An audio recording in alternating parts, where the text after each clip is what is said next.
क्या हुआ, नहीं रुका चेयरमैन? नहीं जाने दिए हम। आप मंत्री ने फोटो रखवाना।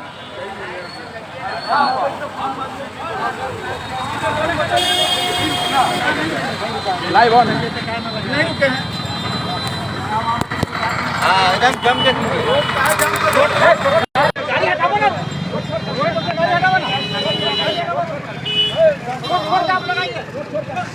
आइए इस तरफ, वहाँ आइए, वहाँ आइए, वहाँ आइए, चलिए वहाँ अरे वहाँ आइए।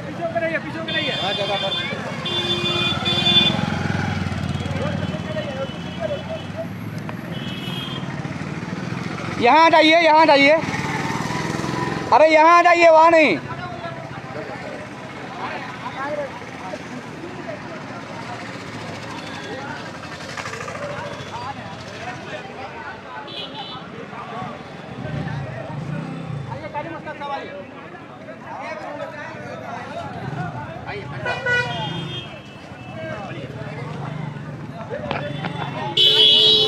नमस्कार, आप देख रहे हैं the voice of Bihar news और मैं हूं सलमान सागर। इस वक्त सीतामढ़ी के सिमरा पुलिस लाइन के पास तकरीबन सैकड़ों के संख्या में मदरसा शिक्षक मौजूद है। जी हाँ, ये तमाम मदरसा शिक्षक हैं और आज अभी मदरसा बोर्ड के चेयरमैन कय्यूम अंसारी सीतामढ़ी में आए हैं। आपने देखा होगा कि उनकी गाड़ी पास की है।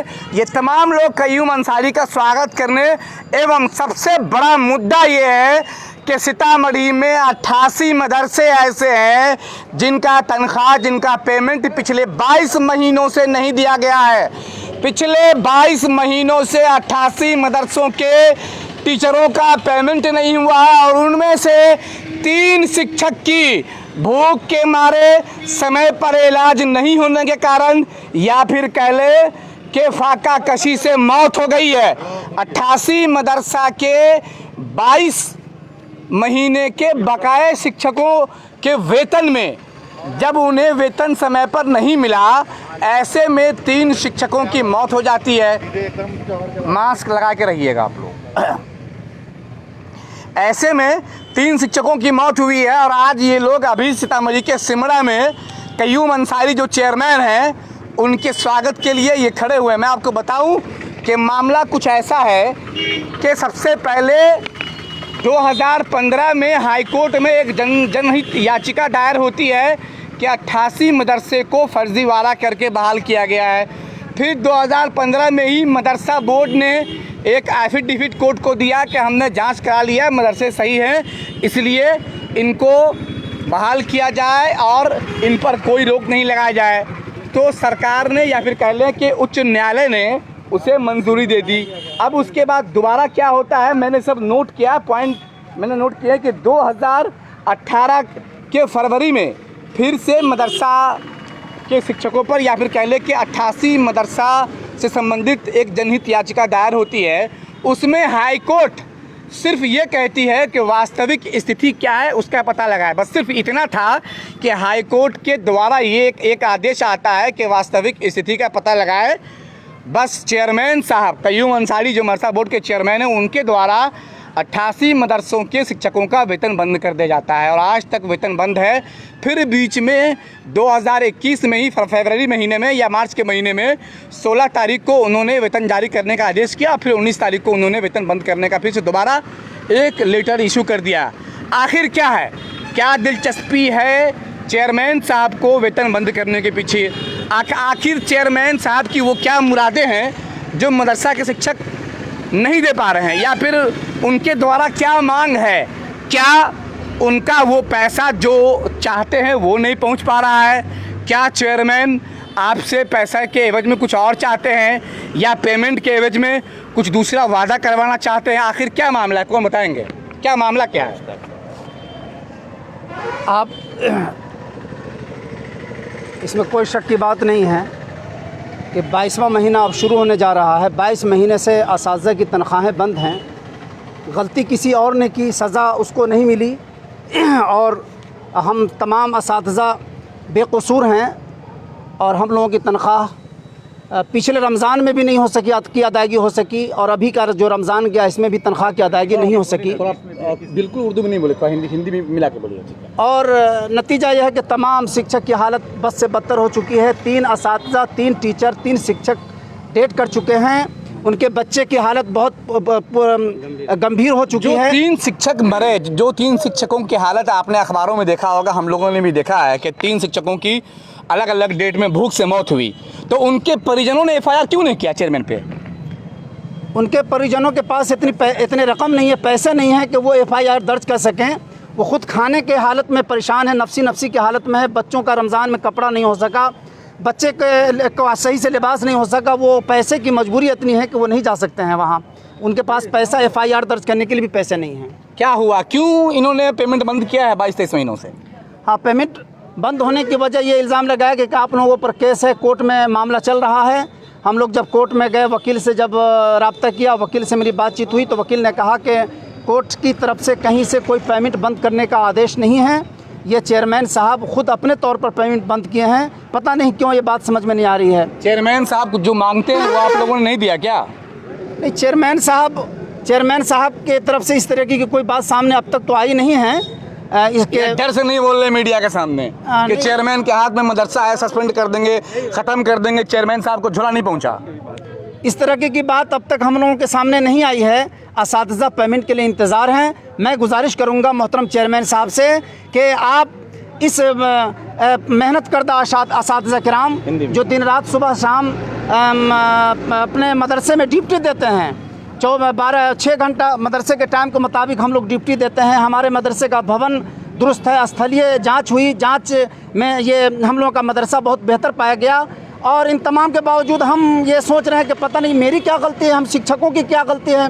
हम शिक्षक बच्चों को पढ़ाते हैं, सुबह शाम जाते हैं, बच्चों को पढ़ाते हैं। अब तक हमको ये समझ में नहीं आ सका कि हमारी तनख्वाह क्यों बंद है। हम शिक्षक को अभी चेयरमैन साहब को आप लोगों ने इतने सारे सैकड़ों की तादाद में आप लोग इस्तकबाल करने आए, वेलकम करने आए, चेयरमैन तो रुके ही नहीं। जी बिल्कुल, चेयरमैन उन्हें लगता है कि इन मौलवियों से क्या होना है। जी बिल्कुल, इसमें कोई शक नहीं है कि चेयरमैन मोहतरम को हम तमाम असातिज़ा, इन तमाम के बावजूद हम तमाम के तमाम अपने ज़िला के अंदर दाखिल होने के लिए, इस्तकबाल करने के लिए आए थे।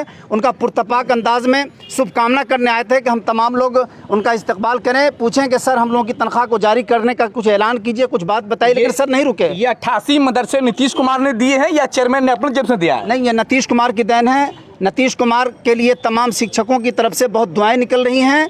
और वाकई शिक्षकों को जो नीतीश जी ने जो दिया है, आज तक इस पिछली किसी हुकूमत ने नहीं दिया है। वोट भी तो आप लोगों ने नहीं दिया। नहीं, वोट तो दिया है। बगैर वोट दिए हुए इतने दिन कैसे चले? वोट अगर नहीं दिया तो दुआ ज़रूर मिली है। बगैर मौलाना मुल्ला के दुआ के हाथ उठाए हुए कामयाब कोई भी मंत्री आज तक नहीं बना है। आज तक कोई मंत्री नहीं बना बिहार में। लालू जी भी अपने आप को कहते थे कि हमको मुल्ला मौलवी की दुआ मिली, आज हम मुख्यमंत्री बने हैं। आज भी नीतीश जी को हम लोगों की दुआ, हम मौलानाओं की दुआ साथ है और रहेगी हमेशा के लिए, इसलिए हमेशा कामयाब रहेंगे वो।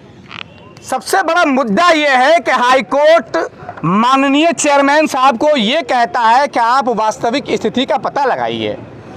जो दिहाड़ी होती है ना, दिहाड़ी, वो दिहाड़ी किसी का आप बंद नहीं कर सकते हैं। माननीय चेयरमैन साहब, मदरसा आपका नहीं है, मदरसा आपका मीरास नहीं है। मदरसा बोर्ड एक अपना सिस्टम है जिसमें आप 2-3 साल के लिए चेयरमैन बनाए गए होंगे। कैसे ऐसा हो सकता है कि आपके द्वारा तनख्वाह बंद की जाती है, या फिर कह ले कि मानदेय जो होता है, मानदेय बंद किया जाता है, भूख के मारे, प्यास के मारे, सही समय पर इलाज नहीं होने के कारण 3 शिक्षकों की मौत हो जाती है। और अभी तक शिक्षक इतने गरीब होते हैं कि आप जैसे क्रूर तानाशाह चेयरमैन पर अभी तक इन लोगों ने FIR दर्ज नहीं किया। मैं समझता हूं कि जब माननीय मंत्री प्रभारी सीतामढ़ी और अल्पसंख्यक कल्याण मंत्री जमा खान आएंगे तो मैं उनसे भी सवाल करूंगा कि इस तरह के चेयरमैन कैसे टिके हुए हैं। क्या ये कार्यकलाप है? क्या बताइए, अपनी बात रखिए, क्या मामला बताइए। अरे बोलिए भाई, जल्दी आइए। ऐसे ही होते हैं ये जी। क्या दिक्कत है, क्या परेशानी, क्या चाहते हैं चेयरमैन से आप? चेयरमैन से चाहते हैं कि आपको सीतामढ़ी जिला के 88 मदरसे का है ना पेमेंट होना है ना, लेकिन वो पेमेंट नहीं कर रहे हैं, वो टाल मटोल कर रहे हैं। कह रहे हैं कि कोर्ट ने बंद किया है। कोर्ट कह रहा है कि हमने सिर्फ स्थिति का पता लगाने को बोला है। जी, वो आपको वर्गला रहे हैं, आपको गुमराह में डाल रहे हैं, भ्रम की स्थिति पैदा कर रहे हैं, है ना, कि आपको कोर्ट ने बंद किया है। कोर्ट ने ऐसा कोई बंद नहीं किया है। लेन देन का मामला नहीं हो पा रहा है क्या? लेन देन का मामला अब तो उनके जो लोग हैं, उनके जरिए जो लोग आते हैं, है ना, वो आपको क्या कहते हैं नहीं कहते हैं, है ना, हम तक तो ये बात अभी तक नहीं आई है, और अभी तक नहीं आई है। और उसके बाद में चारों तमाम लोगों को कहने का मतलब है कि आपको, है ना, वो आपको जिन लोगों से बातचीत ऐसा लेन देन की हुई होगी वो हम लोग तक अब तक वो तो नहीं पहुंचा है, लेकिन ऐसा कुछ बात है, समथिंग बिहाइंड दैट, कि जरूर इसमें कोई कारण है, कोई वजह है जिसकी वजह से 22 महीना हो गया और अब तक कोई पेमेंट नहीं हुआ है। अल्पसंख्यक मंत्री आ रहे हैं, क्या कहेंगे उनसे आप लोग? उनसे मैं कहूँगा कि सीतामढ़ी जिला के 88 मदरसों का तनख्वाह विगत आपको 22 महीने से बंद है ना, आप उनका तनख्वाह जारी करावें। ये चेयरमैन ने उनको रोक करके आपको रखे हुए हैं। तनख्वाह अगर नहीं मिलता है तो क्या करेंगे? अगला स्टेप क्या होगा आप लोग? अगला स्टेप ये होगा कि कहने का मतलब सरकार को अल्टीमेटम दे करके, है ना, धरना प्रदर्शन करेंगे। रोड पर आपको हम लोग, है ना, धरना प्रदर्शन करेंगे। हो सकता है आपको, कहने का मतलब है कि आपको, है ना, उनके होटल में भी जा करके, आपको जहाँ ठहरे होंगे वहाँ भी जा करके उनसे मिलेंगे और धरना प्रदर्शन करेंगे। अच्छा, जो शिक्षक मरे हैं उनके घर से कोई आया है क्या? कहाँ? आइए तो, यहाँ आइए तो, बुलाइए तो। मैं आपको बताऊं कि भूख के मारे मदरसा शिक्षकों के पास सिवाय शिक्षा के जो पैसे आते हैं उसके अलावा दूसरा कोई साधन नहीं है। जब 22-23 महीनों से शिक्षकों का पेमेंट बंद होगा तो ऐसे में वो क्या करेंगे? सही समय पर 3 लोगों का इलाज नहीं होने के कारण। क्या नाम है आपका? अब्दुल्ला। आपके पिता थे? जी। क्या नाम था उनका? मोहम्मद रियाजुद्दीन। रियाजुद्दीन। कैसे मृत्यु हो गई उनकी जो 22 महीने से तनख्वाह नहीं मिली थी, इसी वजह से उनको और कोई ज़रिया नहीं था, इसी वजह से उनको भूख की वजह से मौत हो गई और इलाज करने के लिए भी पैसा नहीं था। इलाज की वजह से भी पैसा नहीं मिले। क्या मानते, किसको जिम्मेदार मानते हैं इस मौत के पीछे? चेयरमैन साहब को, क्योंकि उन्हीं के कारण पेमेंट नहीं हो पाई है। चेयरमैन साहब पे आप लोगों ने केस किया? नहीं, हमारे पास उतने पैसे नहीं हैं जो मैं चेयरमैन साहब पर केस कर सकूं। क्या नाम था आपके पिता का और कहाँ पढ़ा रहे थे? मोहम्मद रियाजुद्दीन, और गौस नगर मदरसा में पढ़ा रहे थे। कब मृत्यु हुई आपके पिता की? जी, ईद से 2 दिन पहले। ईद का समय होता है, तमाम जगह लोग खुशियां बटोर रहे होते हैं, लेकिन इनके घर में मातम पसरा हुआ था। चूँकि इनके पिता बीमार थे और ईद के 2 दिन पहले उनकी मौत हो जाती है। वो सिर्फ इसलिए कि उनके पास इलाज कराने के पैसे नहीं होते, क्योंकि चेयरमैन साहब की हठधर्मी या कह लें कि उनके तानाशाही रवैये के कारण पिछले 22 महीनों से तमाम मदरसा शिक्षक लगातार आंदोलित हैं, लगातार भूखे हैं। और ये चेयरमैन साहब हैं कि ये पैसे रिलीज़ नहीं करते हैं। इनको ऐसा लगता है कि मदरसा इनका अपना मीरास है। हुजूर चेयरमैन साहब, सिस्टम में आप हो, 3 साल के लिए हो, आप जाएंगे, फिर दूसरा आएगा, और फिर दूसरा जब जाएगा तो तीसरा आएगा। ऐसे कई सारे लोग आते हैं जाते हैं। अगर आप सिस्टम में अच्छे से काम करेंगे तो आपको अच्छे कामों के लिए याद किया जाएगा। फिलहाल सिमरा चौक से तमाम मदरसा के सैकड़ों शिक्षकों के रोष के साथ और भी लोग हैं जो हम बात रखेंगे। जी, अच्छा, आपके भी भाई का देहांत हुआ है? जी। क्या हुआ था, कैसे देहांत हुआ आपके भाई का? वो जो है बहुत दिनों से वो तबीयत ख़राब उनकी थी, और वो पैसा चूँकि पेमेंट आ नहीं रहा है, तो पेमेंट ना आने की वजह से तो वो इलाज भी नहीं करा रहे थे। और एक दिन जो है उनकी तबीयत ख़राब होगी, वो देख कर। तो ये हाल है। मैं जानता हूँ चेयरमैन साहब, आप एक बात कहेंगे कि मदरसा पर भ्रष्टाचार का इल्ज़ाम लगा है, मदरसा के बनाने में जो कॉलम था वो कॉलम पूरा नहीं किया गया, लेकिन आपको पता होना चाहिए, कानून जान लीजिए कि दिहाड़ी जो होती है ना, जितने दिन जो भी व्यक्ति दिहाड़ी कर लेगा, चाहे वो किसी भी तरह से आपके यहाँ दिहाड़ी कर लिया, तो उसको उसकी दिहाड़ी मिलनी है। जिसने मजदूरी कर लिया उसका मजदूरी दे देना है, फिर उसके बाद रखना है नहीं रखना है ये उसके बाद का मामला है, लेकिन दिहाड़ी दे देना है, ये ऐसा कानून है। आप देख रहे हैं the voice of Bihar news. खबरें अगर पसंद आती हैं तो सब्सक्राइब करें हमारा यूट्यूब चैनल, लाइक करें हमारा FB पेज, फॉलो करें FB पेज, और देखते रहें the voice of Bihar news. अगली बार फिर आज से लेकर कल तक मैं मंत्री जमा खान से भी इस पर बात करूँगा, और अगर चेयरमैन साहब मिले तो उनसे भी सवाल जारी रहेगा। Thank you.